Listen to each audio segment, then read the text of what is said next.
It's so cold here. Ang lamig dito.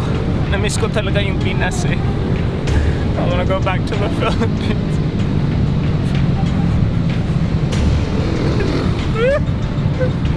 Just kidding! Hey, what's up? Good morning, Philippines! Hey! Kumusta mga idol? Okay balita! Let's go swimming! It's so hot here, oh my God! So nakakasalungat ng mammoth where kung saan galing ako eh. Summer time! Masarap ba dyan? Masarap! Sama ba ako? Tara, let's go! Hey, comment below if I should go swimming. Ang hirap talaga nangyari dito. Ako na swimming! Ano man ang sa dila mo? Ano yan? Ay! Astig! Be careful siya! Wala akong pang May camera! Hey, may camera! para sa likuran na yan. Wow! Ang saya kami dito! Wow! May kasama kami sikat ngayon! Oh! Batang Ilog na din to! Sige, talon ulo, tara! Tara, talog! Sikat na tayo! Sikat na! Oh my God, I was joking! Joke lang, pre! Grabe. Ako na, lumay talunan! Picture! Quick! Students para mafia! Talon ulo, Brad! Go! Hey! Ay, talsik. Go! Mag-flip-flop!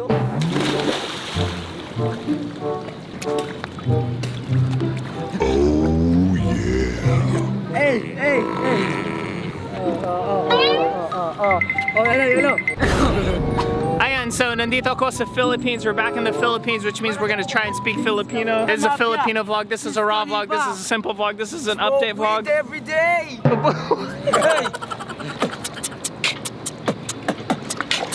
Hey!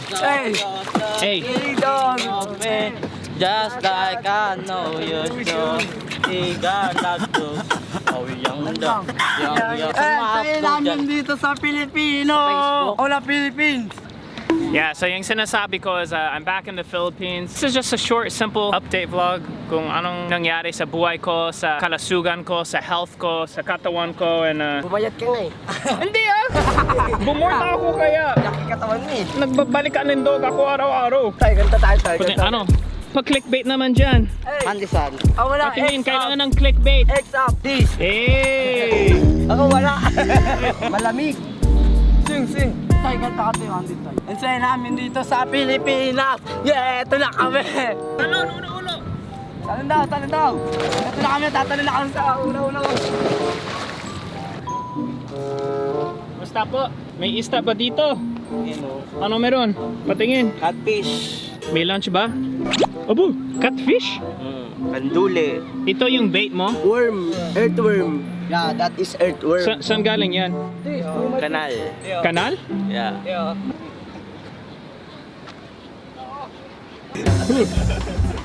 Ala fish. Uy, baka mawala yan. That fish. That's my coffee. That is like a shark. Look like a shark. Yeah. Baby shark. Baby shark. Mafia. Mila, may mga asawa. Ito yung kakainin mo to or gagamitin mo lang para kumuha ng mas malaking isda? Ano lang yan, pakain sa hito. Hito? Anong hito? Akala ko hito is... Oh, not big. Hito. Hita. Ayan, so nangaisda dito today. Ano yung kasabihan na, di ba? Ang hindi magmahal sa sariling wika ay masigit sa malansang isda. Yeah, that's the moral of the story. It kind of works, eh? There's isda, there's wika, lahat. Kailangan mahalin mo yung bansa mo. True. Love yourself. Love yourself. Wow. Oy, burger. Yung may Salamat, idol! Salamat! Thank you. Yung may hungry. Ano yan? Yum burger? Yes. Jollibee? Nangyari lang ganyan? Umuulan ng pagkain dyan minsan? Normal ba yan? Astig. Hindi, mabait kasi sila, mabait. Ano yun? Ano yun? Wave. Ah, That wave. akala ko may pating. Ikaw yung may sakit. Oo. Saan? Speaking of sakit, Philippines. Sama kami. ayan, so let's get to the real talk. Why I did this vlog. Speaking of the malubhong sakit, ito nangyari. This is what went down. Basically, Pero di ba kuya vlogger ka? Vlogger. Oo.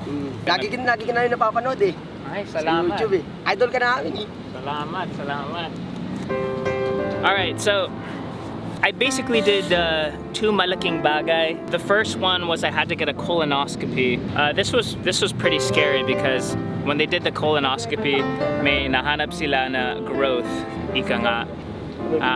Also known as a polyp. It was a centimeter big, which is very large for something to grow within a year, because usually something like that takes about 7 years is what they tell me. So that was very scary. You know, I was in a dark place. I mean, yeah, you guys saw that vlog where I was scared, and I was just more scared, more takot after all that news, and it's like the world stops moving and time freezes, and it's weird.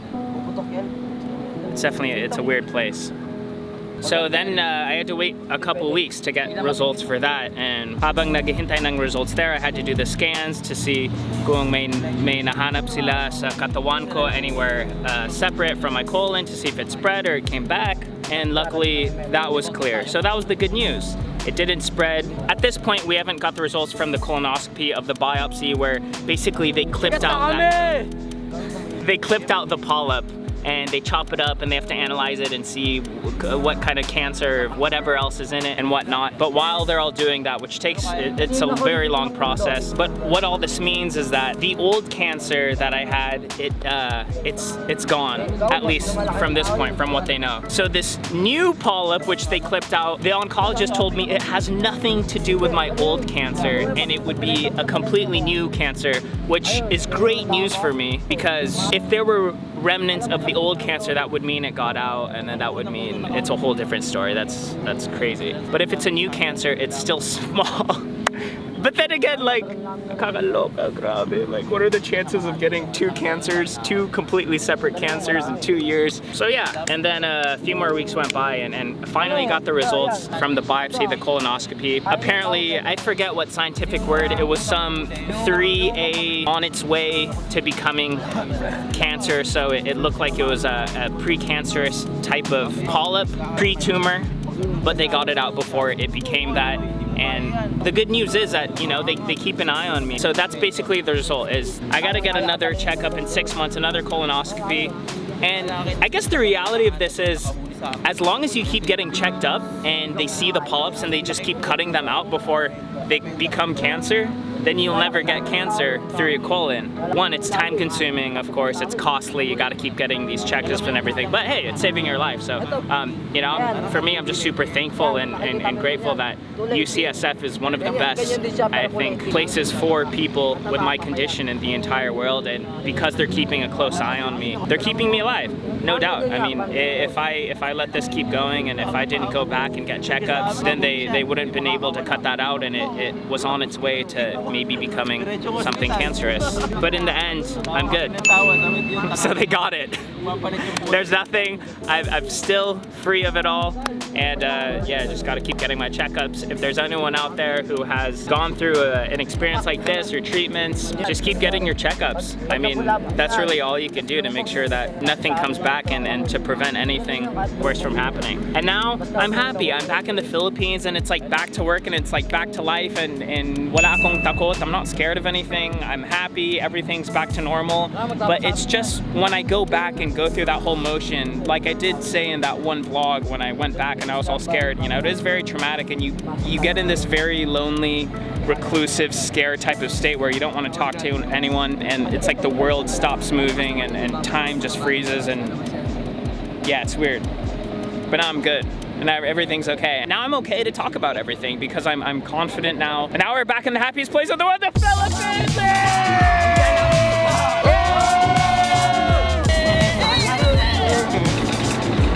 Kumusta, Chong? If you haven't seen, may ginawa akong series, 3-part series of the Pasig River. I'll link it below in the description. There's other boys like this. They go and swim and they hijack the boat like pirates, and they just jump off and use it as a playground. This is where things get kind of dangerous. Can't slip under the boat. They jump off these this bridge over here.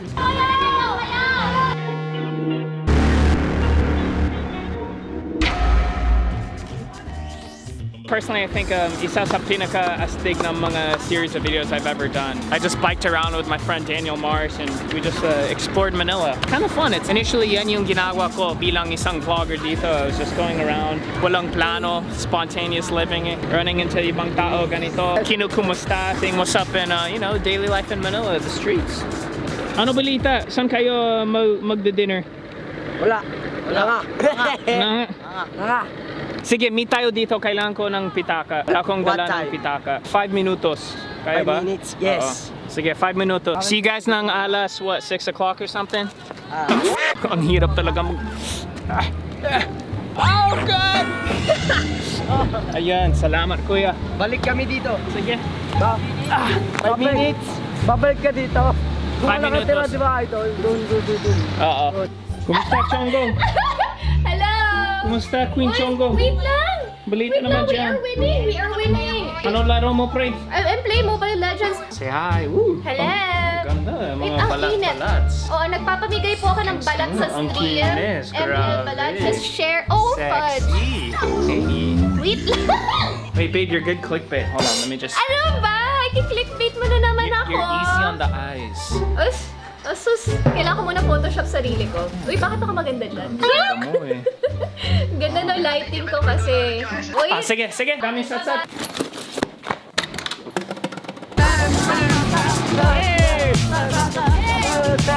Ang saya namin ngayon. Jollibee kami. ba ikaw yung nag-post ng trumpets? Oo.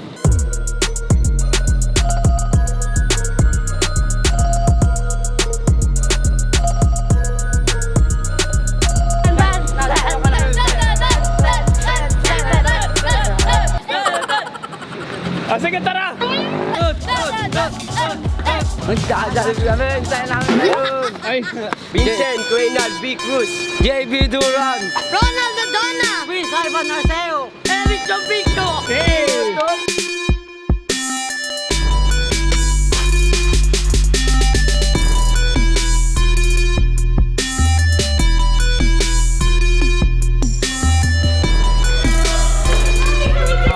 Yeah, sure. From Germany. Christabel from Florida. Okay, cool. Every day. I'd like to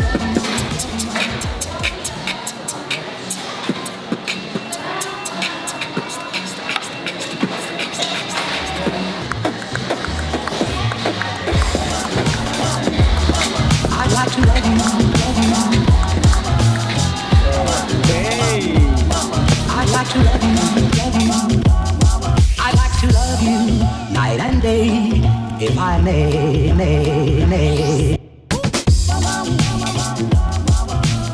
Sige guys, uwi na ako ah. Bye-bye. Thank you, kuya. Salamat sa pagsama sa adventure. Maraming salamat sa Jollibee mo.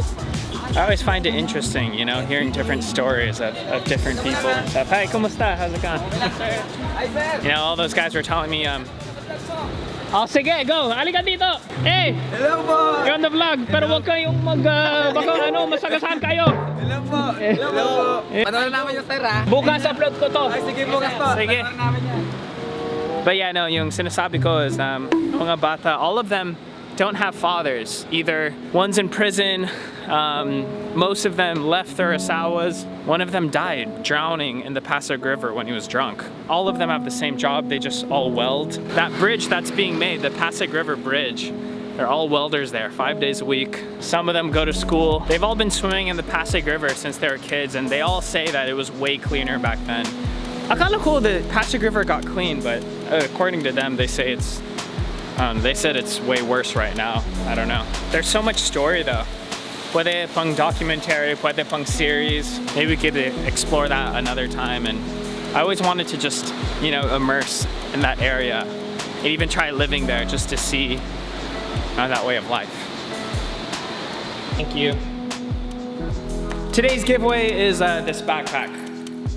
I think it's got its fair use. Been through Iceland, been through Paris, and all these other crazy countries. I know Hawkbag will send me a bunch of different types anyway. So comment with the hashtag below swimming and like the video, and you can win one of these. Oops. All right, bye bye. See you on the next vlog.